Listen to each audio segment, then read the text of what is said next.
الرحمن الرحیم، السلام علیکم۔ اس کی بس تقریباً 8 یا 10 کے ایپیسوڈ رہ گئے ہیں اس کے صرف، تو میں چاہتی ہوں کہ اس کے بعد ایک اور ناول یعنی کہ سٹارٹ کروں، اس کے بعد آپ کو اس کا 2 سیزن دوں۔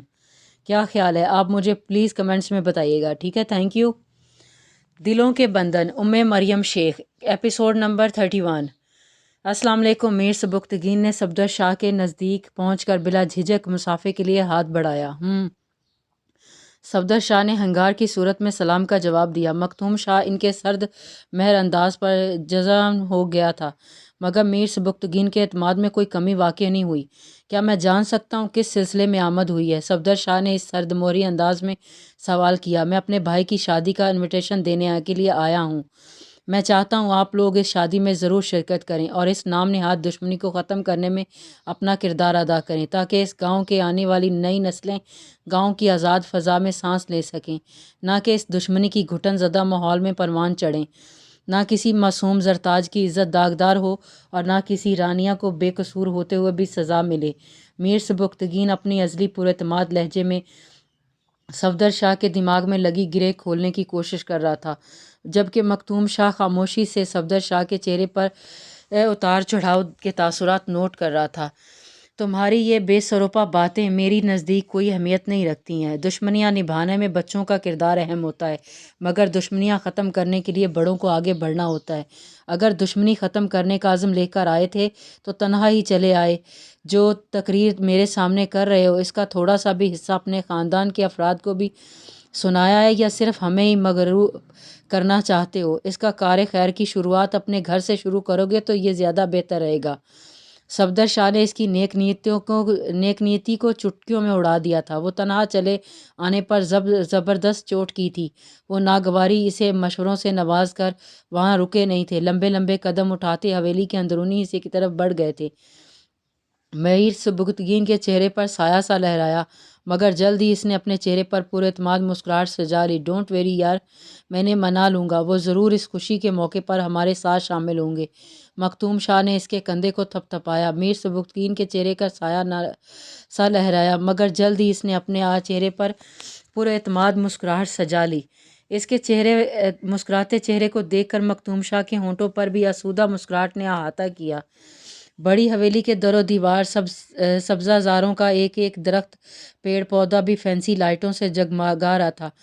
مہندی کے مشترکہ فنکشن کے لیے حویلی کے پچھلے حصے کو بڑی نفاست اور شاندار طریقے سے سجایا گیا تھا۔ لیڈیز اینڈ جینٹل مینس کے درمیان پارٹیشن تھا۔ زرتاج کو اسی مختص کیے گئے حصے میں مہندی کی رسم کے لیے لایا گیا۔ میر سجاول نے شہر کے نمبر 1 ایونٹ پلانر کو ڈیکوریٹنگ کا ذمہ سونپا تھا۔ ہر چیز میر سجاول کی زرتاج کے لیے والہانہ محبت اور دیوانگی چھلکا رہی تھی۔ حویلی والے تو حیران ہی تھے، گاؤں والے بھی زرتاج کی قسمت پر رشک کر رہے تھے۔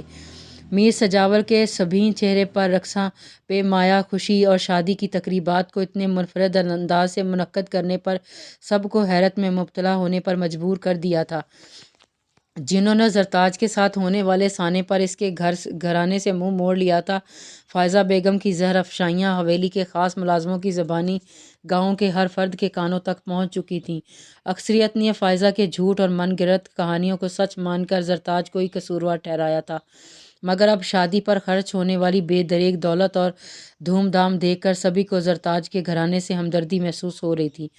پاس پڑوس والوں نے ان کے گھر کی چوکھٹ ہی پکڑ لی تھی۔ زرتاج کا رشتہ بڑی حویلی سے جڑنے پر سارے گاؤں نے ہی ان لوگوں کو سر پر بٹھا لیا تھا۔ پڑوس کی عورتیں صبح کو ان کے گھروں میں ڈیرے ڈالتیں تو رات ہو جاتی۔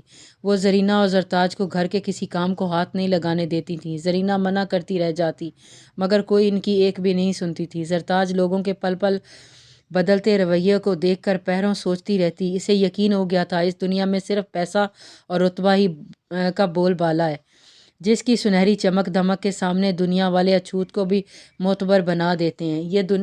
یہ دونوں چیزیں انسان کے پاس نہ ہوں تو دنیا حقارت کی نظروں سے دیکھتی ہے۔ لڑکیاں جب اسے میر سجاول کے نام سے چھیڑ رہی تھیں تو اس کے دل سے ہوک اٹھ رہی تھی۔ وہ دکھ سے سوچ رہی تھی کہ یہی سب کچھ اگر اس کی پامالی سے پہلے طے پاتا تو یقیناً یہ اس کی زندگی کے حسین ترین لمحات ہوتے، مگر اب یہی سب کچھ اسے تکلیف دے رہا تھا۔ میر سجاول کا نام اس کے من میں گلاب کھلانے کی بجائے تہمت لگ رہا تھا۔ اس کے دل نے اس خوبصورت دنوں کی خواہش تو بڑی شدت سے کی تھی، مگر جس طرح یہ خواہش پوری ہونے جا رہی تھی، یہ وقت اور لمحات، خوشیاں، روشنیاں، گہما گہمی اس کے لیے جان لیوا ثابت ہو رہی تھی۔ حاضرین کی خود پر اٹھنے والی ستائشی نظریں بھی اسے تمسخر اڑاتی ہوئی لگ رہی تھیں۔ اس پر فائزہ بیگم کی نظروں سے چھلکتی نفرت اور بیزاری نے اسے خوف میں مبتلا کیا ہوا تھا۔ اس کے چہرے پر اترتی اداسی کو رانیہ نے دور سے محسوس کیا۔ وہ تیز قدموں سے اسٹیج تک پہنچی اور زرتاج کے پاس بیٹھتے ہوئے اس کی پیشانی پر جھولتی بندیا کو درست کیا۔ زری بھابھی اتنی اداس کیوں ہیں؟ اس وقت آپ کے چہرے پر یہ اداسی بالکل نہیں جچ رہی۔ آپ اتنی پریشان کیوں لگ رہی ہیں؟ سجاول بھائی آپ سے بہت محبت کرتے ہیں۔ اس تقریب کی ارینجمنٹ سے لے کر آپ کے بیڈ روم کی سجاوٹ تک ہر چیز ان کی دلی خوشی اور محبت کا منہ بولتا ثبوت ہے۔ آپ پریشان مت ہوں، اب آپ کی زندگی میں سب کچھ اچھا ہونے والا ہے۔ سجاول بھائی آپ کو بہت خوش رکھیں گے، رانیہ نے محبت سے کہتے دھیرے سے ان کا ہاتھ دبایا۔ اب وہ رانیہ کو کیا بتاتی کہ میر سجاول ہی تو اس کی اداسی کا سبب تھا۔ اس کے نام کے ساتھ اپنے نام کا جڑنا اس کے لیے باعث مسرت نہیں بلکہ باعث ذلت میں مبتلا کر رہا تھا۔ وہ بس دھیمے سے مسکرا کر رہ گئی۔ زرد جوڑے میں زرتاج کا دلکش سراپا جھگمگا رہا تھا۔ بیوٹیشن کی مہارت نے اس کے حسن میں چار چاند لگا دیے تھے۔ میر سجاول نے شام میں ہی رانیہ کو بھیج کر زرتاج اور رانیہ کو حویلی بلوا لیا تھا۔ حویلی میں ہی اس کو تیار کروایا گیا تھا۔ میر سجاول نے دل کے بارہا شور مچانے پر اس کا سامنا کرنے کی کوشش نہیں کی تھی۔ وہ بامشکل ہی صحیح خود کو سنبھالے ہوئے تھا، مگر جب زرتاج تیار ہونے کے بعد رانیہ اور دیگر خواتین کی مدعیت میں اسٹیج تک لائی گئیں تو حویلی کے دالان سے گزرتے ہوئے میر سجاول کی نظر اس پر پڑی اور پھر پلٹنا بھول گئی۔ زرتاج کا روپ اپسراؤں کو بھی مات دے رہا تھا۔ میر سجاول کا دل اس کو ایک پل قریب سے دیکھنے کے لیے بے قابو ہو گیا تھا، مگر خواتین میں اس کی انٹری کا کوئی سین نہیں تھا۔ وہ دل مسوس کر رہ گیا تھا۔